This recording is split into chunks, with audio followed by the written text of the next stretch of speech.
I just want to make one point about terrorism itself, and Professor Chomsky made all the key points. But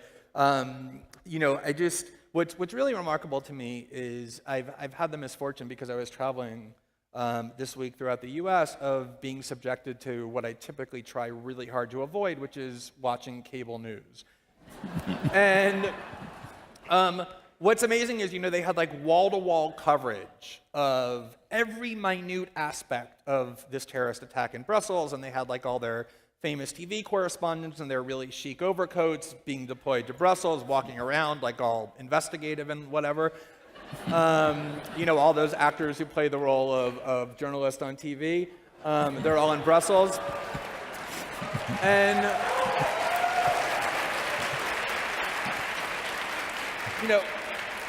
for everything that they talked about, the one question that literally was never asked is, what was the motive in why terrorists decided to sacrifice their own lives and kill people in Belgium? Like, why would they do that? It was just assumed these are savages and barbaric monsters with this primitive, inscrutable religion.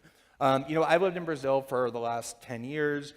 Brazil is a non-Muslim country, overwhelmingly Catholic and evangelical. It's also a free and open and democratic society. There's never any talk about Muslims targeting Brazil. The same is true in Japan or Korea or Argentina or Chile or dozens of democratic non-Muslim countries around the world. Why is that? Is it that the terrorists just put the names of all the countries into a paper bag and like randomly pull the ones out and that they're going to attack?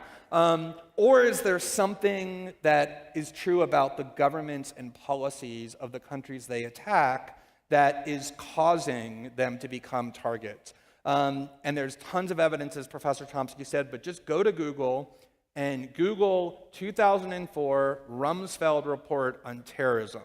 Because Donald Rumsfeld in 2004 asked this question. He said, why are there so many people who hate the United States so much that they're willing to give up their own lives to attack and kill Americans? And the answer that Donald Rumsfeld's commission said was, it said, you know what, these people, they don't hate us for our freedoms, and they don't hate us because they're involved in a religious war or because they have this religion that hypnotizes them into committing violence. They hate us because of our policies.